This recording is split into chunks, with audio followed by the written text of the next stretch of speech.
In today's video, we will analyze the Femme Fatale presented in the neo-noir film directed by David Lynch, Mulholland Drive. David Lynch movies are filled with dark, very typical to the film noir genre shots.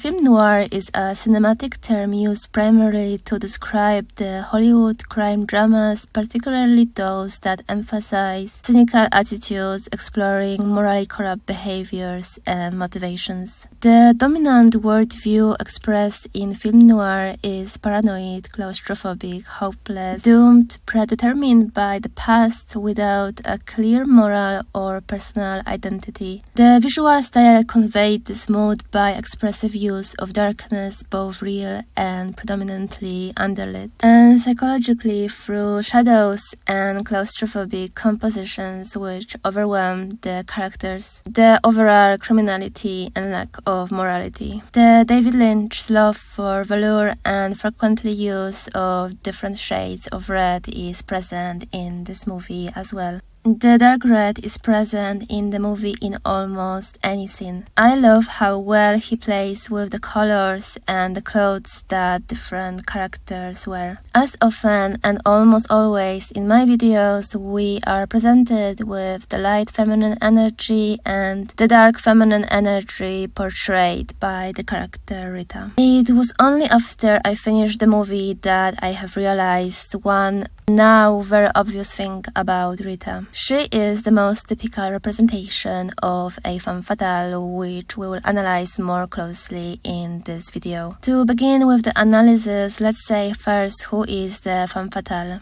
A femme fatale is a stock character of a mysterious, beautiful and seductive woman whose charms ensnare her lovers, often leading them into compromising deadly traps. She is an archetype of literature and art. The term originates from the French phrase femme fatale, which means the deadly woman or lethal woman. A femme fatale tries to achieve her hidden purpose by using feminine attributes such as beauty, charm, or sexual allure. The femme fatale is often a seductive and beautiful woman who brings disaster to anyone with whom she becomes romantically involved. The Mulholland Drive is a story of two women, Betty and Rita. Betty comes to Hollywood attracted by the endless possibilities of fame and success this city offers. She meets a woman who, after a car accident, loses her memory. The movie begins with Betty arriving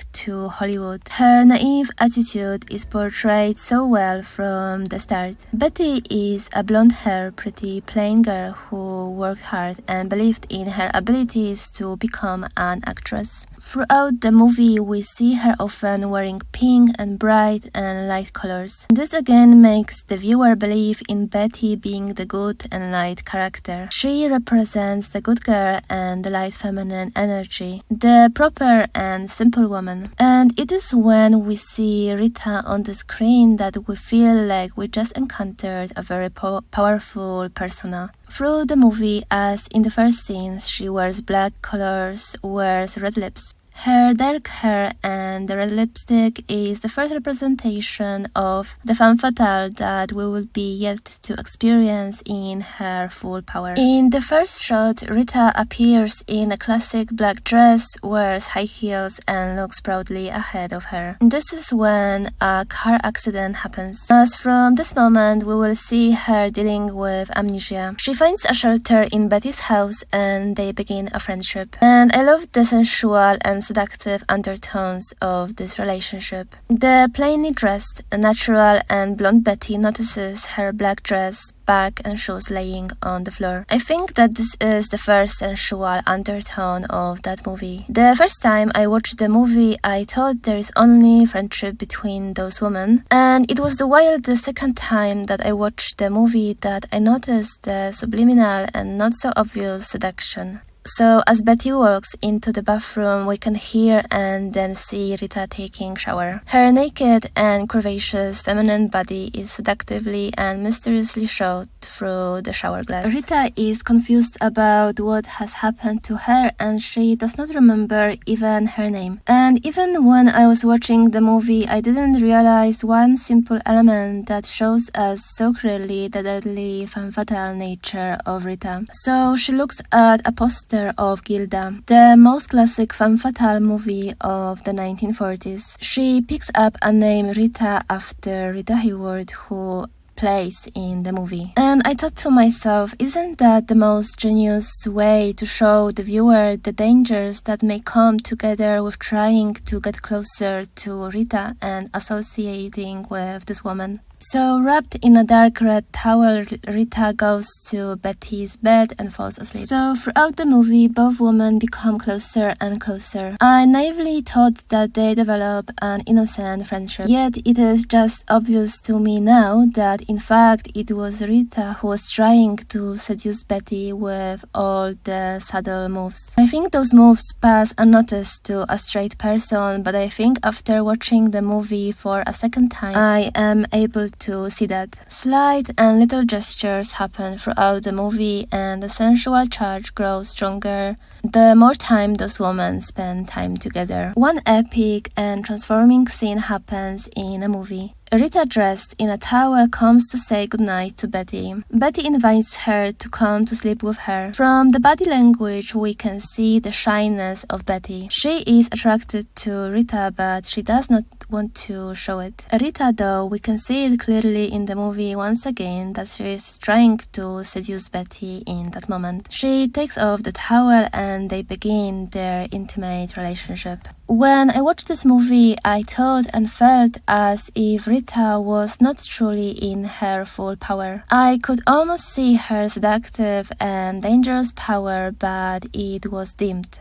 Struck by amnesia, Rita forgot how powerful she was, or maybe it was all staged. We see her strangely not herself in the beginning of the movie. She also had that slight smile that made me feel as if she was hiding something. She also reminded me of Marilyn Monroe, the sexually charged person who naively appears not aware of her sensual siren-like power. So we can say once again that Rita is a true siren in this movie. After the intimacy the two women share, both women travel together to the Silencio Club, again filled with different shades of red and darkness. Club where they experience a haunting performance. I really love this scene so much, so mysterious and haunting and beautiful. The newly found happiness doesn't last long. I really love the scene where Betty walks into the room where Rita lies naked on her couch. This is when we can see the fully expanded Rita in her true femme fatale power. She looks at Betty with a strong, seductive eye contact and lures Betty to come closer. This is the first time I could see the real Rita appearing and realizing her full power. So when Betty comes closer, Rita rejects Betty, telling her that she wants to finish their relationship. The sensual charge of that scene, together with the painful rejection,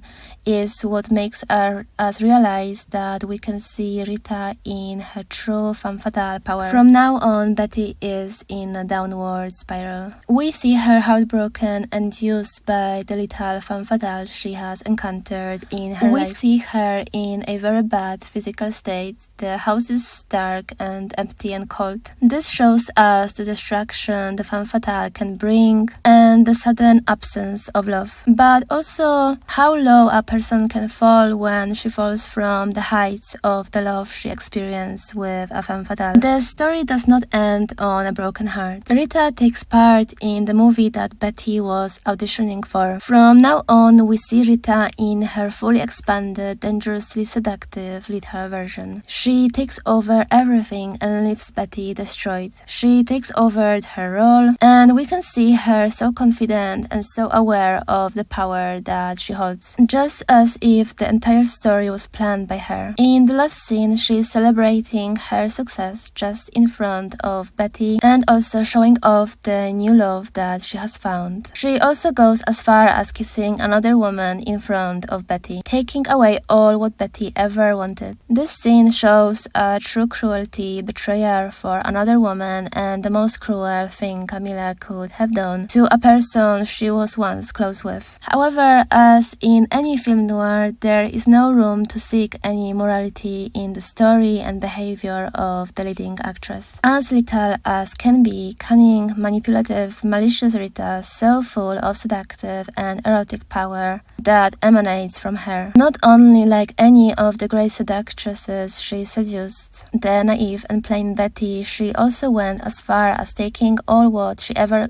cared for, and she did it with a cold smile. This scene was the one that showed me the true motives of Camilla and made me realize that this is another femme fatale that we can see and find in the movie history. So all in all, I did like the style of Rita. I did love her seductive and mysterious persona. I also liked her classy appearance. I also think that the actress managed to emanate the powerful and sensual energy very well, and her sensual presence and charge was strongly felt through the movie. I think this is very important to be able to learn and realize the power we women have. I think that Betty also could be as powerful as Rita was. However, she lived on realizing the power she could to have. And I think this is why we should learn from all the femme fatales characters in the movies. Not with the motivation to be deadly, toxic and dangerous to anyone. It is to realize the power we women have. It is also to allow the power to shine through our light and moral selves. It is a tool like a sharp knife that we need to fully examine to be able to not use it for any bad cause. We need to realize the power that we have and channel it in morally correct ways. And I will also do analysis on Blue Velvet movie from David Lynch very soon. So as always, let me know if you watch and like Mulholland Drive, and if you like the movie. Let me know what do you think of the character of Rita and what are the good things that we can learn from her. I think that except what I just said, it is important for any woman to be fully aware of the power that she has, to dress to kill and always choose the morally right way while still being aware of the shadow lurking behind.